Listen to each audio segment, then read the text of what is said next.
Welcome to Picks with the Professor, the show where a real statistics professor gives you sports betting tips. I'm your host, Professor Sides, and for the latest updates, information, and picks, you can follow me on Twitter at Professor Sides. Today is Tuesday, August 2nd, 2022. This episode covers all of today's Major League Baseball games. In case you're new here, I've built a mathematical model for win probability and totals using hitter and pitcher projections I've created, along with weather data, in order to make one side pick and one total pick on every game that's played Monday through Sunday, though there are no Sunday shows. That doesn't mean that I recommend you do the same, as my goal in this episode is to share key information about today's games, give you a few things to think on, and explain why the model or I like a certain play in order for you to come up with picks that you are comfortable with. I never recommend blindly tailing or fading any pick, but rather to hear the justifications and thought processes to make sure you're fully on board with me or against me before investing your hard-earned money. And as I go through my plays, remember that there are no locks in gambling, so what I'll give you are loves, likes, and leans to indicate my confidence level with respect to scaling wagers. And as always, please remember that good and bad variance will occur. So as much as I'd like to say we'll be profitable each and every day, that is an impossible reality for any gambler. Yesterday started off the week and the month with a winning record. That's always fun. And today is the trade deadline, going to be a wild one. A ton of deals last night. The issue that we're going to have today is not necessarily knowing who is traded when you place your bets, how that affects rosters, who's traded in time to make it to their new location. Seemingly most players traded probably by the time you watch this recording won't make it to their new destination for today's game. So it might leave some teams a little bit shorthanded too. So just some weird roster things happening. You have a situation, for instance, the Astros trading for reliever Will Smith last night would help them out today. They really, could obviously use a bullpen upgrade, especially with a lefty. Hard to know if he'll actually be there tonight. Able to play, the thought is probably, but we don't really know that. So without knowing 100% on some of this, there are a lot of moving pieces. So this is just something to keep in mind today. There's only a handful of teams will kind of be mostly steady and not doing much. A lot of teams will be moving pieces and a lot of teams will be adding pieces. So just something to keep in mind today as the trade deadline hits. Likely no Soto tonight for the Nats, maybe no Josh Bell. That obviously affects things a little bit there as well. Before we get to that slate, some reminders. Please hit that like button if you're on YouTube. Also, if you are yet, please consider subscribing or following. It's free, and the only way is when you turn notifications on to ensure you don't miss any of the college basketball, MLB, or college football content this channel provides. Share with a friend if you know others in the game. Hit me up on Twitter or drop a comment from YouTube. I love those. Try to respond to as many as I can. And as a reminder, we've also partnered with Horse Racing Today. You can find their stuff at horseracingtoday.net if you're into horse racing. They've got a team of 5 with over 125 years of combined experience in handicapping horse races. There's an angle they don't know or bias they can't identify. And today their favorite play is over at Parks Race 7. You can check out their YouTube shows or website. The links are all in the description. One afternoon game today, 4:10 Eastern, first pitch, game 1 of a doubleheader between the Rockies and the Padres. Padres getting it done for us last night with that B-grade pick. And the game staying under. Today in game 1, it'll be around 80 degrees. So a nice day out in San Diego, a little warm. One will be blowing across, so no effect there. Ryan Feltner versus Yu Darvish. Feltner has a 5.59 ERA in 5 outings. Advanced metrics, though, do say it should be in the low 4s. So not great, but I don't think he's actually that bad. I think he's a mediocre pitcher. Darvish, a better pitcher for sure. Edge Padres here with regards to the starting pitcher. 3.24 ERA, advanced metrics, pretty close to that. Darvish gets an 83 rating in the model. Once you get to the 70s, you're pretty dang good. So just on the cusp of that, again, a great season for Darvish. Nice little bounce back here towards the end of his career. Edge the Padres with regards to starting pitcher. Edge the Padres in the offense. The relievers probably, it's not confirmed if Hader will be out there here for game 1. We don't really know. Maybe somebody knows. Maybe we know by the time this is out. And you're watching this, where he'll be in transport when he got out there, when he can get cleared and get in. I'm kind of assuming he'll be around, especially by the end of this game, but you just never really know. The Padres bullpen definitely lacks some depth right now. A couple of injuries. They still don't have Suarez back, Gore went down, Hader, we don't know if he'll be around. So just a couple of question marks at this point for the Padres bullpen. I don't really like this Padres bullpen in general. That's kind of the big question mark. If you're a Padres fan, you of course hope that Darvish makes that a moot point. He goes 7 strong innings, and it's kind of okay either way. Padres are more likely than not to win this game. I've got the Padres as minus 213 favorites. I think it's priced fairly well. I just don't love laying a price at minus 240 in the Padres. Baseball's too random. The Rockies have randomly won some games that I thought they had no business winning. So it's just too steep of a price for me on the Padres. I'll take a flyer on the Rockies at plus 216 with just a lean here. I don't really, again, like this number at all, but I'd rather be on the Rockies and take a chance as to baseball gets weird than lay that big of a price on the Padres. And the run line isn't really that appealing either in that park with a lot of low-scoring games. So it's just not a situation where I think the Padres are worth the investment. I think it's Rockies or pass. Pass probably makes a lot of sense here. I don't think there's a lot of value in the Rockies. But if there are weird things happening, if Hader isn't out there for some reason, then that gives the Rockies a little bit, at least more of a chance, especially if they can get Darvish out early. That's, of course, going to be the key for them. The Rockies are better against lefties than righties, so that is a point against them. Again, that's why this price is so high. Like I said, I don't love it. But I'd rather be on the Rockies than lay such a big price with the Padres here. I like the under, though, at 7.5. I don't like the odds as much. It's a B grade. Model says 7.3. It is warmer in San Diego, but we tend to see a lot of lower scoring games out there in general. It's in the top, 5 or 6 or so pitcher-friendly ballparks. Darvish is good. And again, I think Feltner's not bad. So I think this is maybe the last chance we've got to feel fairly confident today in these under with the Padres. Tatis coming back maybe at some point in the near future, and by speculation, maybe Josh Bell's heading that way, maybe Soto's heading that way. That offense might get a huge boost here by the time we talk again tomorrow. But for today, I still think that Padres offense is just kind of average. And again, I don't really trust this Rockies offense on the road. So under 7.5 with a B grade pick, I think it makes sense for it to be a lower scoring game here to start us off, game one of that doubleheader. 6:40 Eastern first pitch, Reds at the Marlins. Got a double winner yesterday on this one. Tweeted out these plays. Thought the 8 was too many. We got an A grade on the under, and then got a B grade on the Reds, and what I thought was a toss-up game. Today will be Graham Ashcraft versus Braxton Garrett, and I see it playing out fairly similar to yesterday. I think the total's a little too high, and I think it's too good of odds on the Reds here.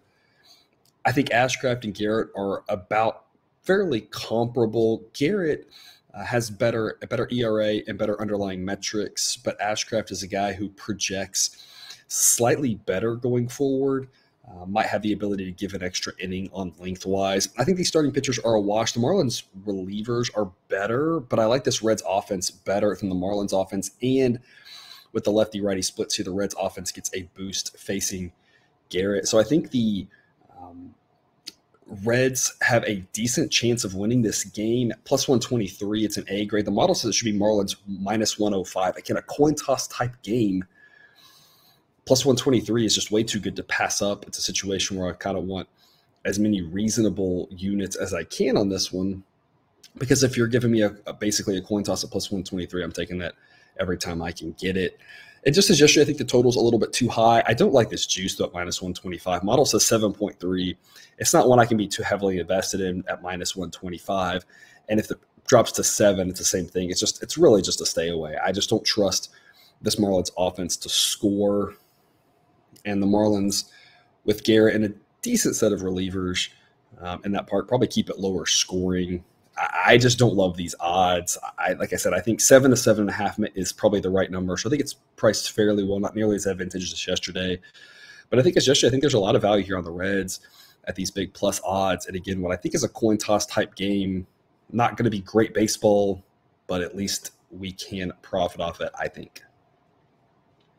Mets and the Nationals, 7:05 Eastern. Mid-80s to start, around 80 to close. No real wind effect in this one. Jacob deGrom making his season debut. First time he's going to pitch in about a year against Corey Abbott for the Nationals. I'm treating this as a bullpen game for the Nationals, not really expecting much from Abbott. You never know with these situations exactly what will happen. Every once in a while you get surprised. There's just a lot of variability on the Nat side and a lot of variability on the Met side as well. as much as you might imagine with DeGrom going, obviously when fully healthy, DeGrom is the best pitcher in baseball, hands down. Don't really know what you're going to get from him here in his first start. Don't really know exactly the length. You don't really know exactly how he'll fare. The thing that, of course, works in his favor is the fact that the Nats' offense isn't very good to start with, and they might not be the same Nats team by the time the night gets here. There's a lot of variability in this one, a lot of unknowns. I just think a price of minus 300 on the Mets is just a little too high. I'll take a flyer on the Nats at plus 262. I just don't think it's a great investment. But I'm saying this here as a lean at this price. If Soto and or Bell is traded and this number gets even higher, it's kind of the same situation. I'd still take a flyer on the Nats. Some of that assumption is already baked into this price, so it's not like it's going to go up that much, I wouldn't imagine. But if it keeps going up, it's one of those things where, again, baseball's weird and surprising things happen all the time. It's not so much that I think the Nats win. I do not think so. But there's a lot of things that happen in baseball that I'm surprised about. Just take last night, for instance. The Royals winning, fairly surprising. The Red Sox winning, fairly surprising. Surprising things happen all the time. Take last week, the Nats going out to LA and winning. That was surprising. A couple of those games, Astros getting swept by the A's. I mean, I can just go on and on about the surprising results. It's just a situation where I think these odds are too high on the Mets.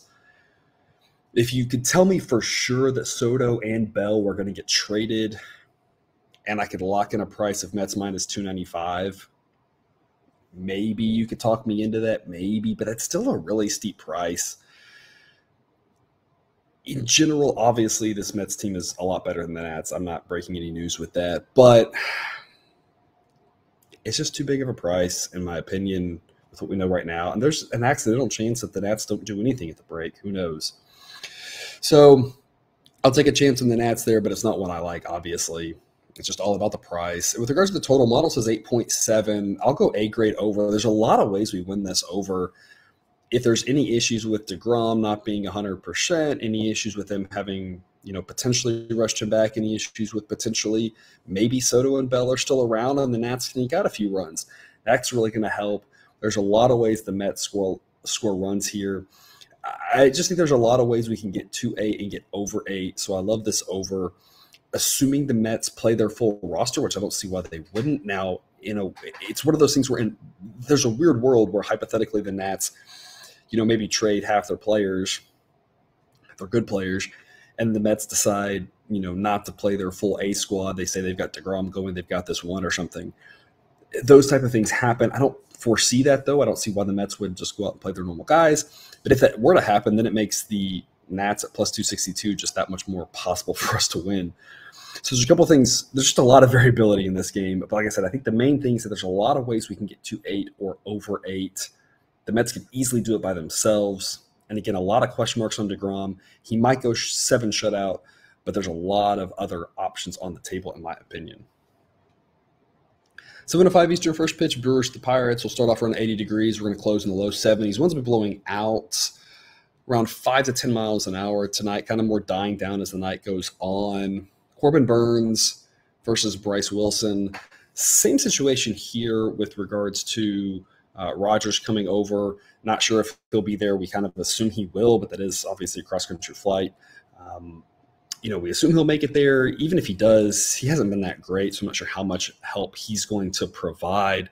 Brewers bullpen definitely takes a hit losing Hader and now ranks closer to league average, still on the better side, but not by nearly as much as they were before. And, of course, the Brewers bullpen's always struggled with a lack of depth. They still have Devin Williams, who's been fantastic, other than a blip here or there. But otherwise, Rogers and Boxberger are probably their next 2 best relievers, and all of a sudden that bullpen gets a lot less scary than it once was in previous seasons. Brewers still have a better offense, and of course they have Corbin Burns going for them today, so the Brewers are more likely to win this game than anything, but it's a similar story to that previous one. I think the price is just too steep. A price like minus 254 on the Brewers, it's just really hard to get excited about, especially a Brewers offense that can really fall asleep at times and really look pretty dismal. Of course, the Pirates offense usually does, but the Pirates have won several many games this year, and they will win again. I don't know if it's this one, but they will win some games. I'll take a flyer on them at plus 227. Again, it's not a pick I like, But the Pirates don't really have anybody left to trade that I'm aware of at this point. So at least we kind of think, for the most part, they've kind of got most of their team at this, most of their lineup at this point, at least. And if they lose a reliever, it probably doesn't matter because their relievers are mostly terrible anyway and already grade out pretty poorly. So I'll take a flyer on the Pirates team. Model says minus 199. So just as a price like minus 250, minus 260 in the Brewers, is just, you're paying just way too much for premium. It's Pirates or pass. If you pass, I think that makes a lot of sense. I just think these odds are too crazy high. Obviously, Corbin Burns is really good. Rates as one of the best pitchers in my database. Bryce Wilson, not as bad as that 6.30 ERA, but obviously not good as well. Between Wilson being below average, that Pirates bullpen not being good, the Brewers bullpen taking a hit, and, a little bit of a breeze out. I think we can get over the 7.5. It's a B grade pick. Model says 8.1. I don't like the juice here, but this should be 8, and it should be shaded a bit over 8 in my opinion. I think 8's the most likely outcome of this game. So we'll take a B grade on this over and expect some runs. Even though I don't like the Pirates offense and even the Brewers offense to be pretty hit or miss, there's enough mediocre pitching here, especially in the world where Burns doesn't go 8 innings. Obviously, if we're talking about, that's the game plan for the Pirates, is to get Burns out of this game against that Pirates bullpen. Obviously, easier said than done. Everyone knows that's the game plan. But the more likely they are to do that, the more likely this over is to hit. That's obviously the big fear. That's why it doesn't get an A grade, because I know Burns can go 8 innings. But as long as he doesn't, I think we got a really good shot at this over. Just don't think the juice is worth getting it to an A grade, in my opinion. 7:05 Eastern first pitch, Mariners at the Yankees. A warm one there in New York. We're going to be mid to upper 80s to start, low 80s to close, and winds will be blowing out around 10 miles an hour, maybe shifting out and across by the end, but definitely starting out, blowing out more to right center field. Logan Gilbert versus Jameson Taillon. Two pretty good pitchers here. I think Gilbert's got an edge over Taillon, 2.78 ERA compared to Taillon's 3.72, about a run better. Now, the advanced metrics say Taillon's is pretty accurate and that Gilbert isn't as good as that. But I still think Gilbert's a better pitcher than Taillon is. Mariners have better relievers than the Yankees do, in my opinion. The Yankees, of course, have performed really well all season, but now they're without King. They do get some reinforcements today, getting Efros from the Cubs. But I've liked this Mariners bullpen. I've liked them all season. It's been one of the strengths of this team. Offensively, of course, the Yankees have a huge advantage. But there's enough things pointing towards the Mariners that this price really confuses me. The model says this should be Yankees minus 114. It basically says the Yankees should get home field advantage and nothing else. It says that while the Yankees have an edge on offense, the edge that the Mariners have pitching balance that out. I'm not sure that's 100% true. The Yankees offense is really good. And, of course, the model knows that Julio Rodriguez is out, so it's spreading the Mariners' offense more around league average. Maybe that's a little aggressive. The model says minus 114 for the Yankees. Maybe it should be minus 120. I think that's probably a little more reasonable. Maybe minus 125. But minus 160 for the Yankees is just an insanely high price, in my opinion. The Mariners are a much better team than that. I'll take them at plus 145 with an A grade. There's a lot of value here, whether the real price should be minus 115, minus 120, or minus 125. Plus 145 offers great value. The Mariners might not win this game, but with Gilbert in that bullpen, they absolutely stand a chance of winning this game. And at plus 145, there's just way too much value to pass on. I love the Mariners at this over. I love these odds. I love the Mariners at these odds. I love the over as well. B grade over 8.5 at minus 109. Model says 8.8. The only hesitation here, both relievers are good and both pitchers are good, but it's going to be in the 80s, upper 80s, mid-upper 80s to start. Again, wind blowing out. There's just enough ways that runs will happen in this game, especially early on. I think it's a higher scoring 5-4 type game. Don't know who wins, but I think the Mariners got a shot. And if they can pull it out 5-4, that gets us a lot of profit here in this one. 17 Eastern first pitch, Blue Jays at the Rays. Kevin Gausman versus Drew Rasmussen. Gausman is loved by the underlying metrics here. 3.30 ERA. The advanced metrics say it should be about a full run better. Rasmussen, 3.17 ERA. Advanced metrics say it should be about a half run higher. So edge, of course, Gausman here. Pretty big edge for the Blue Jays there. And an edge for them on offense. Now, of course, the Blue Jays hit lefties better than righties. Rasmussen, of course, being a righty, brings that edge to be a lot smaller. Relievers, these two teams rate about the same. I think this one's priced fairly well. The model says Blue Jays minus 119. I'll take the Rays plus 121. I don't think there's a ton of value on it, so it's just a C grade pick. think the Blue Jays are more likely to win than not, but the Rays aren't bad. I think the Rays are kind of mediocre, and I think the Blue Jays are too. Obviously, the Blue Jays have a pretty solid offense. They lack pitching, and Gausman has been good, but I'm just not convinced from what I've seen of him that he can carry this team kind of single-handedly to a win. The relievers have been kind of all over the place. It's why, for the most part, their relievers grade out around league average. And if you look at the metrics that I have in the Google sheet, their top 3 relievers are well below average. It's just their back end's just not great. Obviously, who knows what will happen trade-wise, and they may be able to get somebody else today in to help them. They're one of the few teams that, as of this recording, hasn't really made a move yet. So that could obviously help them if they could pick up another reliever. They obviously need some starters help. That won't do anything for them today. It's just you need Gausman to go out there and go 7 or 8 strong innings, I feel like, tonight. And that's very possible. And that's why it's only a C pick on the Rays, because I know that's definitely on the table. That's really their best chance of winning. And otherwise, you get into some up and down relievers. Rasmussen's decent enough in his own right. I just think this is a situation where the price is a little bit mispriced here. The Jays at minus 131 just seems a little high. I'll take the Rays at plus 121, but not enough value to get that excited about. And I'll take the over 7 here with a B grade pick at minus 118. Model says 7.4. I think this should be 7.5. I think the 7 is very likely, so we push, but I think 8 also is pretty likely. Obviously, the 3 most likely outcomes here are a 6, 7, and 8. And we push at 7, but I think 8's much more likely than 6. And so I think there's way more ways that we win this than lose this. So it's a B grade over. Can't give it an A grade, though. Don't like those odds. And Gausman and Rasmussen are both solid enough that it gives you a little bit of a hesitation. But both offenses here are above average. And so that can kind of at least counteract that. At least it's not like a true under situation, because it's not like these offenses are, the Pirates and the A's or something like that. 7:10 Eastern, first pitch, Diamondbacks at the Guardians. Got us an A-grade winner on the Guardians last night. Going back to the well here, same play. Guardians minus 131, another A-grade pick. Zach Gallen versus Tristan McKenzie. The model actually has these two pitchers shockingly close together. Gallen, of course, is pretty good, but McKenzie actually matches him with a 3.24 ERA. Both these guys have made 19 starts, and McKenzie's actually thrown more innings than Gallen has. And so now the underlying metrics, of course, a little bit more friendly to Gallen. Gallen has a history of being good, so Gallen still rates better in the model, but not by that much. So the biggest key here, as much as I think Gallen is good, I don't think he's that much better than McKenzie is.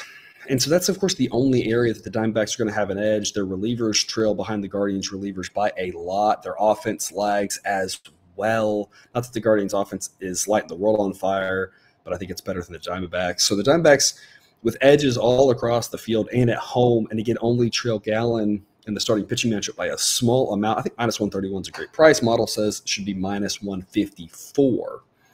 So love the Guardians here tonight. And I'll take under 7.5 for the C grade pick. Model says 7.5, so really this is about, I like the minus 105 better. I see this being more of a low-scoring game than a high-scoring game. Last night, we had that 3-run home run by the Diamondbacks, and that's what got us to the over. You take that away, of course, and last night's was mostly low-scoring, a lot of quick innings. I kind of see the same thing mostly happening tonight. 7.5 is a really low number. That same thing can happen. A 3-run home run can really throw us off here. So I'm not that confident in it because, again, this is baseball in 2022. 3-run home runs happen all the time. But it plays to be more of a lower-scoring game. These pitchers are pretty solid. Neither offense is that great. The Diamondbacks bullpen is the worst aspect there, but Gallen should throw enough innings to hopefully make them not pitch too many innings. Weather-wise, we're talking about mid-70s for most of the game, little upper 70s, more towards the start, lower towards the end, and no real wind effect. So it sets up to be a little bit more of a lower scoring game, in my opinion. So I go under 7.5, like the minus 105. But overall, I don't think there's a ton of value in this total. I'd be excited about an under 8. I'm not excited about under 7.5. I am excited about the Guardians, though, at a price like minus 131. 7:20 Eastern, first pitch. Phillies at the Braves. Mid-80s in Atlanta to start, around 80 to close. Winds will be blowing out, but at 5 miles an hour or under. Nick Nelson will get the start for the Phillies in what's a bullpen game. You assume he'll go 2 or 3 innings. Mark Appel will probably get a few innings. Beyond that, who really knows as they'll mix and match reliever. Spencer Strider for the Braves. Of course, Strider's fantastic. 291 ERA in the advanced metrics say it actually should be better than that. Y'all know I love Strider. I've been touting him all season. Biggest issue with him is depth. How deep can he go tonight against a Phillies offense that's still above average? Braves offense also above average. And that's why I'm going over 8 with an A grade here. I think 8's very possible. I think 9's very possible. Model says 9.1. And so, yeah, we are having to lay some juice here. But the model thinks there's going to be a lot of runs in this one. Again, I think Strider's pretty good. The model thinks he's pretty good. But when you're talking about a game in Atlanta and temperatures in the 80s and 2 above average offenses, that just sets up to be a higher scoring game. Strider's been involved in some games where he's pitched really well and gone a little deeper. He's been involved in some games where he's kind of labored and gone 4 or 5 shutout before getting pulled. That, of course, leads to more overs. It's a situation where there's a lot of ways we can get to 8 and a lot of ways we can get over 8. So I love this over at minus 123. Again, the offenses are just too good, in my opinion. And I'll take a flyer on the Phillies at plus 197. We've been kind of on the Phillies here when they've played the Braves. It's worked out fairly well for us. It's not one that I think offers a ton of value, though. Bullpen game's a little bit scary, a lot of extra variability, which is good for us with regards to the over, but it's not as good for us with regards to backing the Phillies. I just think the price like the Braves at minus 220 is just a little too steep. Back the Braves a little bit over the weekend, but this one is just too much for my liking. Model says 176 is a good price for them. Again, I like Strider, but a starting pitcher only matters so much in a game, especially a starting pitcher who, for the most part, you don't trust to go more than 5, kind of a max 6 innings. He just gets his pitch count up so high. He doesn't go deeper that often. Of course, the Braves bullpen is still good, even losing Will Smith, but in a warmer night, and again, against a good offense, the Phillies should be able to put something up on him. The Phillies have a chance in this one. I think it'll be a higher scoring game. I love the over 8. And maybe we'll get an underdog. Biggest thing, though, like I said, it's Phillies or pass for me. Again, I think pass makes a lot of sense. I don't think there's enough value to really love the Phillies. But these big favorites today, just a little bit scary. You don't know which one's going to lose, but one of them is. And at these odds, I only need like one of them to lose. And all of a sudden, we've lost all the profits we make on the other ones. 7:40 Eastern, first pitch, Tigers at the Twins. A hot one in Minnesota. Low 90s to start, upper 80s to close.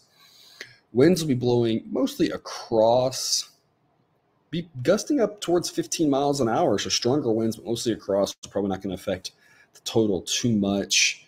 Matt Manning versus Chris Archer. Manning only thrown 8 innings this season. Looked well in those 8 innings. Kind of projects to be pretty run-of-the-mill average for the Tigers. Chris Archer, been saying this a lot, been fading Chris Archer, whether it's going against him or going overs. Don't like him really whatsoever. A 4.04 ERA in the season. The advanced metrics say it should be a full run higher than that. He's a guy who also gets his pitch count up and doesn't go deep into games.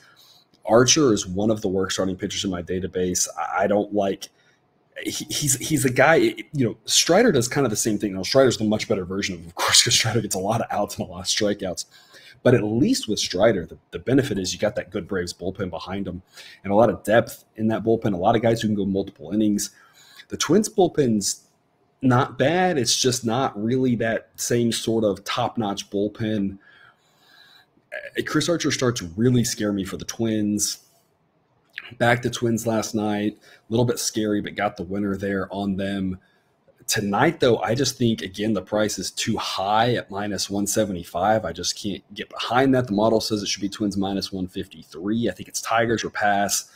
Again, I want no part of anything where I need Chris Archer to do good things, because even when he does do good things, it tends to take him, 25 pitches to get out of an inning for the most part. Now, this Tigers offense is really bad, so if Archer's ever going to have success, it's tonight against what might be the worst offense in baseball. But I just don't like anything having to back Archer, because the counter is also true, right? If the Tigers are ever going to have success, it's going to be against a guy like Chris Archer.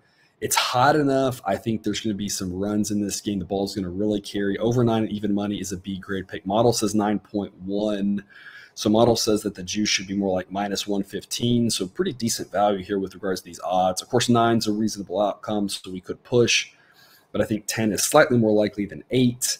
And again, even money is always exciting. So B grade pick there. Not enough value for an A, but I think it's hot enough. You just got to trust the over here and hope that the ball flies like it should tonight in warmer weather. 7:45 Eastern, first pitch, Cubs at the Cardinals. Another game where it'll be warm, low 90s to start in St. Louis, mid 80s to close. The winds will be blowing out around 5 to 10 miles an hour for the whole night. Keegan Thompson versus Adam Wainwright. Thompson, fairly average, a 3.16 ERA, but the advanced metrics think it should be around 4. A guy who, for the most part, doesn't give you a lot of length, but every once in a while has seemed to do that. Again, just kind of an average ho-hum pitcher. Adam Wainwright still holding strong at his age and pitching fairly well, above average, gets an 89 grade. Advanced metrics say his ERA at 3.28 is a little bit misleading. Should be more in the mid to upper threes, but he can still a good pitcher and still a guy who can go out there and give you some decent length, give you 6 or 7 innings. Obviously, edge the Cardinals with regards to the starting pitcher. Edge right now with them with regards to bullpens as well. Edge offensively, of course, Wilson Contreras may be traded. Who knows who else might be traded from the Cubs today. I love the Cardinals here at minus 163. It's an A-grade play, going a lot of dogs today, but this is the one favorite that I really like and don't think the number's high enough. Model says it should be 194.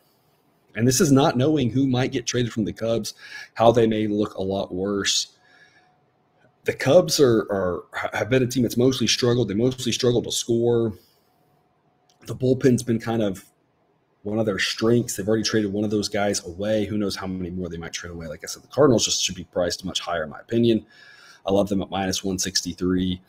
A-grade play on that favorite. And I'll take under 8.5 at minus 121. I'm nervous about the weather is the biggest thing here. Model says 8.3, so model says it's priced fairly right. It's just all about the weather in this one. I don't think the Cubs offense has much. They may, again, lose some throughout the day. But with this weather, that Cardinals offense, the Cardinals could easily score 7-8 runs by themselves. So it makes me just a tiny bit nervous there, playing in 90-degree weather for 4 or 5 innings, going on this under. But again, model says 8.3. I think under is the right side because I'm not sure the Cubs can score. They couldn't take advantage of the Giants' mediocre to terrible bullpen in half of those games this week, and especially Sunday night couldn't get it done for us there. Most of those games out there against the Giants stayed low scoring, even though the Cubs had opportunities. So kind of see the same thing happening here. I just think they're going to really struggle to score. It's just deep fly balls turn into home runs with this weather. So like I said, I just can't love this under that much. 8:05 Eastern, first pitch, Orioles at the Rangers. Jordan Lyles versus Spencer Howard. Lyles, guy we talked a lot about this year, just fairly average, 4.56 ERA. Advanced metrics say it should be right around there. A guy who's a decent pitcher, nothing special, versus Spencer Howard, who has a 5.93 ERA in the advanced metrics. Say that's fairly accurate. Howard had a good start last time out.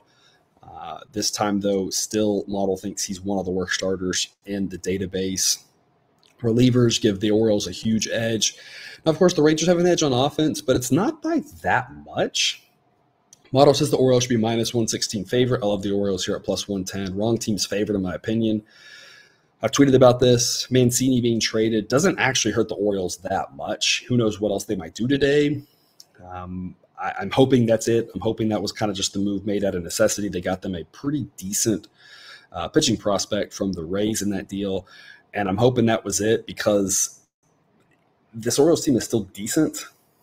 The drop-off from Mancini to the backup, not going to affect things too much. It kind of affects maybe everyday's price, somewhere between 3 and 5 cents.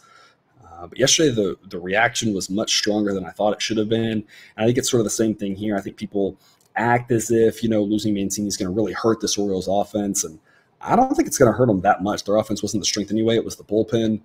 Some good starting pitching that's helped them out. And again, one player of Mancini's caliber who he's solid, but he's not like, he's not Mike Trout, he's not Byron Buxton, he's not Juan Soto, right? One player of that caliber isn't going to change that much because he's only going to get 4 at-bats in a game. And 4 at-bats from a good player to a mediocre player isn't great, but out of the 30 or so that's going to happen, 36, whatever, however many you're going to get in a game, maybe 40, 4 or 5 at-bats isn't going to change that much.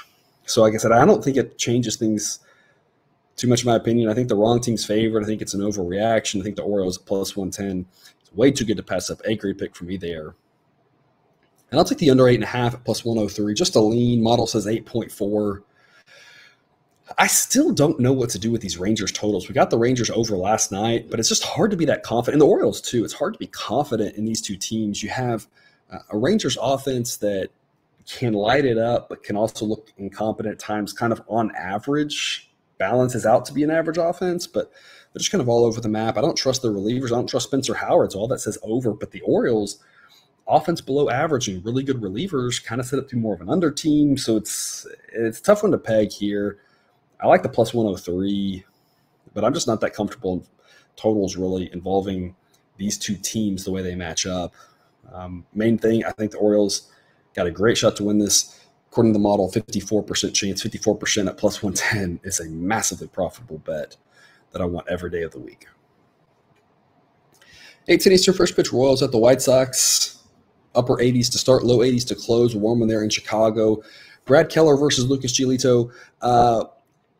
Keller was supposed to go yesterday. Now he's going tonight. You know, you wonder, you have no idea. I don't know why he was scratched necessarily. You know, you wonder, was there any sort of don't want him to pitch there in case they can trade him today?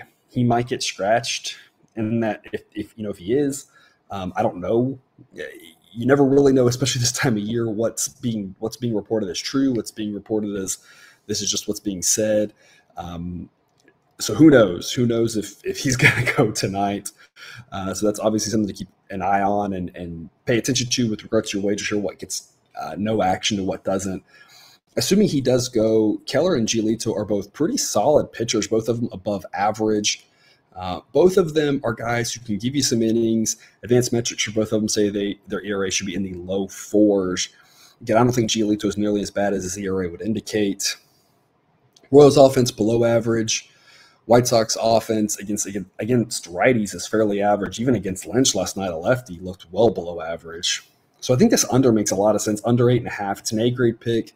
It is a little bit warmer, but the winds will be blowing in or across at that 10 to 15 mile an hour mark. Could give us a little bit of a boost. And like I said, I think both these pitchers are decent. Giolito's getting a lot of hate for that ERA, but again, I don't think he's quite that bad. He's not as, again, like I've always talking about him, he's not as good as he was in years past, but he's still an above average pitcher. I think under makes too much sense here. Model says 8.1. I love this under 8.5. And I'll take the Royals at plus 152 with a B grade. Again, contingent on Keller going. And, of course, the under is as well. The under will be for both pitchers going, and the Royals will be just for Keller going. Of course, plus 152 is too high of a price. It's a B-grade pick. Model says it should be 143. Giolito's got a lot of variability, and I think that's exactly what you want when you're taking an underdog, because Giolito might go out and go throw great, and if so, hey, underdogs lose, that's okay. But if he struggles a little bit, that's exactly what you want when you've got a number like plus 152. So it kind of works in our favor here that we've got a pitcher in Giolito that's a little bit more higher variance. The Royals have a chance to pull it off. I think plus 152 is too high, so B-grade pick there. But like I said, I really love this under. Again, assuming that Keller still pitches for the Royals. I have no idea if he will or not. Kind of the theme of the day with the trade deadline. No idea on a lot of things, right? 8:10 Eastern first pitch, Red Sox at the Astros. Kind of funny, of course, that Jake and I talked yesterday about Vasquez might get traded to the Astros and walk across the clubhouse. And sure enough, that's exactly what happened. He'll be, of course, in uniform tonight for the Astros. Who knows if he'll catch. Cutter Crawford versus Christian Javier. Crawford, just kind of a mediocre pitcher with regards to his rate stats, a guy who you're concerned about how deep he can go, and thus he gets a below-average rating. Javier, a 3.26 ERA. Advanced metrics say maybe a tiny bit worse. Pretty big edge here with regards to starting pitcher, though. I think Javier's a much better pitcher than Crawford. I don't think anybody would really disagree with that. Red Sox relievers still grading out okay, better than I expected.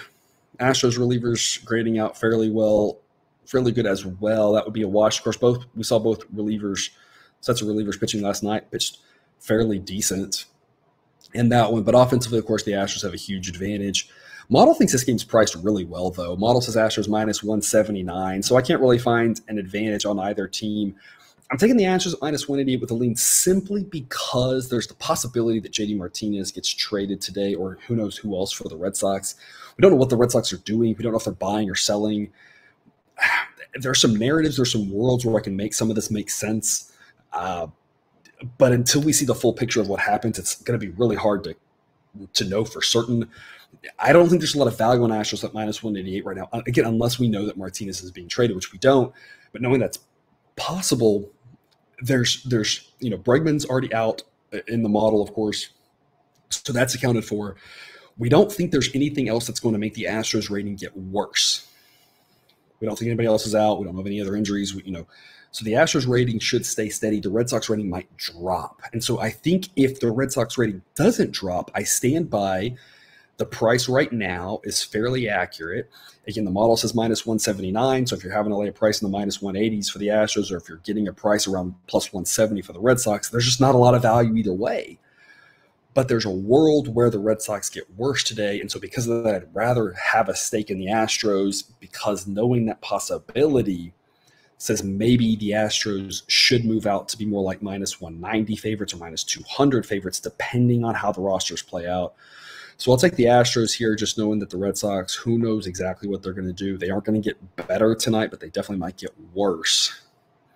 But again, it's hard to say there's a lot of value at that number. It's pretty steep. And I'll take over 8. Didn't get the over last night, but model still says 8.3 is the right number tonight. So a B-grade over. Obviously, if Martinez is out, that hurts this pick a little bit. But the Astros offense can score runs in bunches. Eovaldi's a guy who's just kind of been all over the place, high variance. And that didn't work out for the Astros last night because Eovaldi pitched pretty dang well. Crawford is not a pitcher, though, that I think can do that. He's the type of pitcher I think the Astros are going to have a lot of success off of. I think the Astros score a lot of runs here, and I think they got a good chance to get that over and at least get most of it by themselves. 9:35 Eastern first pitch. A's at the Angels. Upper 70s to start, low 70s to close. A slight breeze blowing out. Kind of a standard night there wind-wise in Anaheim. Cole Irvin versus Noah Syndergaard. Two pitchers that are above average. Both of them have advanced metrics that say the ERA should be around 4. Irvin, of course, has that 3.05 ERA. That's benefited by playing half of his games in Oakland. Both these pitchers, though, solid. Neither one of them amazing, but both of them above average. I'm on the Angels here in this one at minus 123. It's a B-grade play. Model says Angels minus 126. Minus 123, it's just not that big of a number. I've been on this. We've been fading the Angels a lot this year. Cousin Jared's talked about it, how much he's liked to fade the Angels. And that's mostly been profitable for us. The Angels have been one of the biggest disappointments all season. Obviously, we assume that, it sounds like Ohtani's not going anywhere, and that is huge, of course. I don't really expect any trades from either one of these teams to affect anything tonight. I can't see anything of real value that really matters that much. The biggest thing is, as much as we faded the Angels, they've been a team to fade because the prices have acted like the Angels are good, and I've been saying all season they aren't. But they're still better than the A's, right? And I mean, that's the thing to think on. That's just where my head is. I cannot get over the fact that the Angels are still a better team than the A's. And now maybe not by a lot, right? Maybe not by a lot. But they're still a better team than this A's team is. I think their relievers are a little bit better. I think their offense is a little bit better. And again, starting pitcher-wise, I think this is pretty much a wash. I think both these guys are solid, good pitchers. Neither one's, a guy you want starting game one of the World Series, but both guys are guys that you're comfortable with in your rotation. I think that's kind of a wash. The Angels are at home, and I just think they're a better team than the A's. And at 123, I don't think that's that steep of a price. It's a big grade play for me on the Angels. Model says minus 126, but again, I just cannot get over this. If this was Angels minus 150, I'd be like, yeah, the Angels are better, but are they that much better? But at minus 123, I'm like, yeah, they can be that much better, right? It's not that much. So I'm on the Angels here. I'll take the over too. Only a C grade pick, over 7.5. Model says 7.8. I don't trust much with either one of these teams. And both these pitchers are solid. So I don't really love this over, but model says 7.8. Model thinks that the offenses are decent enough in a slightly warmer night, at least to start in Anaheim, right? Being close to 80 degrees. Maybe we can get some runs early. It's a total that I think is priced fairly well. Again, the model gives an edge to the over, but I'm just not that convinced. So it's not an over I really like that much. I just think the Angels price is too short. That's my main investment on that one. 9:45 Eastern, first pitch. Dodgers at the Giants. Got the A grade winner with the Dodgers yesterday. Didn't get the under. So Logan Webb gave up way more runs than I think any of us would have expected. I'm not surprised the Dodgers got a few off of them. I am surprised they got 6 off of them. That was not what we expected to see. It'll be another chilly night in San Francisco, around 60 degrees, winds blowing out 10 to 15 miles an hour, but again, probably doesn't mean a ton in that park. 2 more good pitchers tonight, Tyler Anderson and Alex Wood. Anderson at 2.61 ERA. Advanced metrics say it should be about a full run higher. Alex Wood a 4.11 ERA. Advanced metrics say it should be about a full run lower. So Wood, I think, is a slightly better pitcher with regards to the rate statistics. The biggest issue I always talk about with Alex Wood's a guy who's not going to really go that deep. Guy who's averaging 5 innings in a start, and that seems to be what he tends to do. He'll make it into the 5th. Sometimes he'll finish the 5th and make it into the 6th, but he's not a guy who goes deep often. And he's probably not a guy that's going to go deep against this Dodgers offense. We saw Wood face the Dodgers recently, and I'll say the same thing I said there, which is if he's able to escape without giving up many runs, he's probably going to labor and only go 4 innings. That turns it over to a terrible Giants bullpen. Or if he's able to go deeper, it's probably because he's given up some runs and he's given them up a little bit quicker. It's not a great situation for Wood. Again, I like him. I think he's above average. This Dodgers offense is just really good. Anderson, I think, is pretty solid as well. And I think the edge here that the Dodgers have is the fact that while they aren't as good against lefties, the Giants aren't either. Both teams are fairly left-handed heavy, 2 lefties today. That makes the under appealing, and that's why I like this under 8 with a B grade pick here. Model says 7.8, and again, a lot of this has to do with both offenses are super left-handed heavy. That means either we're going to have some of those guys not playing tonight, or it means that they aren't going to be as good for the majority of innings here with lefty starting pitchers. But I still think the Dodgers are way underpriced. I said it yesterday. I'll say it again. Anytime the model thinks the Dodgers have an edge, we want to jump all over it. Model says Dodgers minus 159. I'll say it again. I'm not convinced this Giants team is very good. I think they're just very average. This Dodgers team obviously is really good. Starting pitchers are probably a wash. And at that point, the Dodgers have massive edges with regards to the lineup and with regards to the bullpen. There's too much Giants bullpen involved for me to be comfortable with this. I see this being a 2-2 type game around the 5th inning.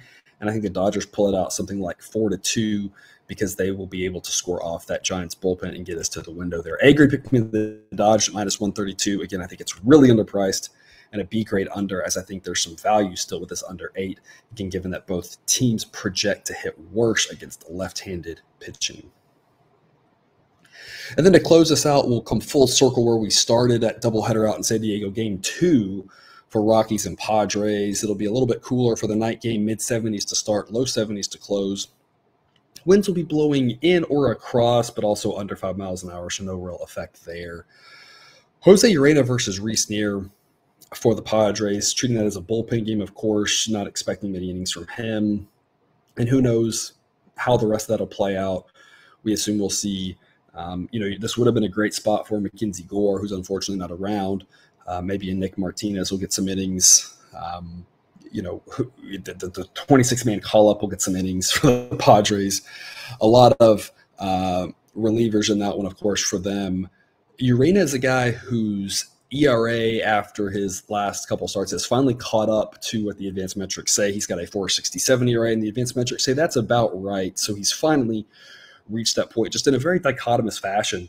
He looked really well for several starts and then really terrible for a couple, whereas I thought he would just be mediocrely bad for all of them. So on average, it's worked out, but he's just been kind of really highly variable. I think what we've seen more of him recently is more of who he really is, though, one of the worst starting pitchers in the database. But I still love this under. I think it's overpriced at 8.5. It's an A-grade under for me to close this off at minus 105. Model says 7.9. You have a pitcher-friendly park. It's not going to be warm. It's an August night in San Diego. That means you got potentially some marine layer effects there. I don't trust this Rockies offense on the road. And as much as this Padres bullpen, like I said, it concerns me, the Rockies offense just isn't that great to take advantage of it. Padres probably score some runs off of Urena, but the model thinks Urena is really bad and still says the total should only be 7.9. So I can't how am I going to disagree with that, right? I've been saying all year, I don't think, or all, last couple months it's been up. I'm like, I don't think this guy's that good. The model doesn't think he's that good, and the model still says 7.9 is the number that this total should be at. So I can't say, well, also I think that Urias going to give up a ton of runs. It's like, well, the model already knows he's terrible. Doesn't think this Padres offense is good enough to put up that many runs in that park with that weather. So I love this under. I think that's going to get us an A-grade winner to close off the night. With regards to the side, I think it's priced fairly well. It's kind of like game one. Model says 178. I'll take a flyer on the Rockies at plus 179. It's really just Padres at minus 200. It's just a little too steep for me. It's Rockies or pass. The Rockies, very well could easily get swept in both of these games. But at these big plus odds for them, I think it's, not too terrible. I think the biggest thing is these prices for the Padres with a lot of question marks. Who knows who's playing? Who knows who might get traded? Obviously, if they're adding Soto or Bell, they're probably trading minor leaguers. But if they do end up trading another major league player like Rogers, no one expected that. There's just too many questions here to lay such a big price. The Rockies probably aren't going to trade anybody because the Rockies don't know what they're doing and think that they just signed Bard to a long-term contract. So I don't really have any fear that the Rockies are going to trade anybody away and all of a sudden, make it seem like, the rush got hurt a lot more because if so, they would have traded Bard. So at least we kind of know what the Rockies are. And of course, the model does have Bryant on the IL for both these games. It's kind of why I like the under, makes their offense even more, worse than it already is. I think it's going to be lower scoring games in that park. Maybe the Rockies pull one out again. They pulled out a lot of games I thought they had no business pulling out. Maybe the Padres sweep both. It's just prices I can't get excited about on them. So I'll take a flyer on the Rockies. Maybe they win one and give us a little profit. And if not, we haven't lost too much as it's only a minor investment. Main investments on both those games is the under. I like the second game under a lot more than the first game. So I'll recap the A plays here. Got a lot of them for you today. We've got the Reds at plus 123 at the Marlins. Got the Mets Nationals over 8. But the Mariners plus 145 at the Yankees. Guardians minus 131 at home against the Diamondbacks. Phillies and Braves over 8. Cubs and Cardinals got the Cardinals at minus 163. I've got the Orioles plus 110 at the Rangers. I've got the Royals White Sox under 8.5. I've got the Dodgers minus 132 at the Giants, and I've got that under 8.5 in game 2 of Rockies Padres. And that's all I have for you today. Thanks for tuning in to another episode of Picks with the Professor. A reminder, check out the Google Sheet for model picks, projections, and results. You can find that link and more at the website, www.pickswiththeprofessor.com. If you haven't done so yet, please click that subscribe button to ensure all the sports betting content we provide on this channel is dropped right into your feed. See you tomorrow, and until then, remember, you can eat your betting money, but please don't bet your eating money.